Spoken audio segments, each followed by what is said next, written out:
Hello everybody, Kyle Custer, Senior Analyst here, and we're ready for another weekly update. Today we're going to talk about capacity utilization.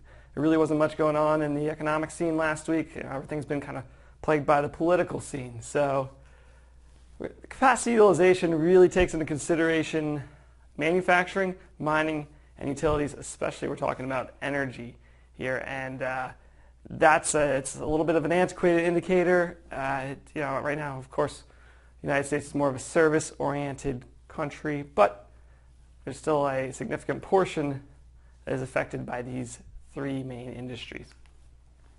So here we have capacity utilization chart, charted back to 1965. I believe that's when they started tracking this indicator. And what you can see here is a steady trend downward over time. And what this is saying is that right now we're looking at the current production level of those three industries as a percentage of what we really gauge the economy of actually outputting. So 100% capacity utilization would indicate that every single industry is pumping out as many cogs as possible. There's no more that can be produced. We're at full efficiency. Obviously, that's not a practical application, and we've never been at that point. But generally speaking, we sit around the 80 to 85 area in a expansive period until recently. After the last recession, we recovered a little bit, but we're only around 75 right now. So we'll get a little zoom in here. And here we are over here around a 75 for capacity utilization. If we track this back, we're actually in the midst of the dip and the trough of the early 2000s recession, and we're halfway in between where we dropped during our last recession.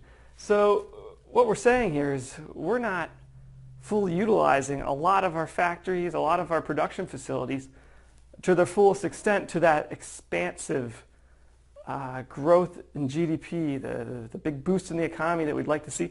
Our production facilities are not doing that right now. They're at this kind of lackluster 75. Now, if we go back here, here's where we are now. There were recessions back in the 70s that we barely even touched where we're at this point.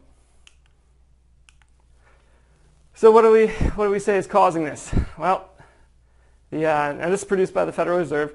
This is directly from their chart, from their report that was issued this week.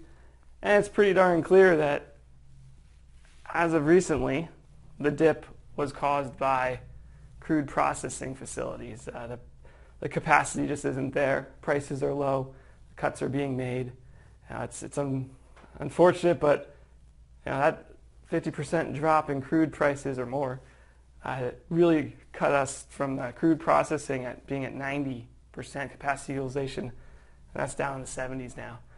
So if you really wanted to pinpoint where you saw this, there's a more recent 2014 to 2016. And we can really attribute that to the crude and the oil prices and energy prices dropping. That's all I have for you this week. Have a great week, and I'll see you next week. Thanks.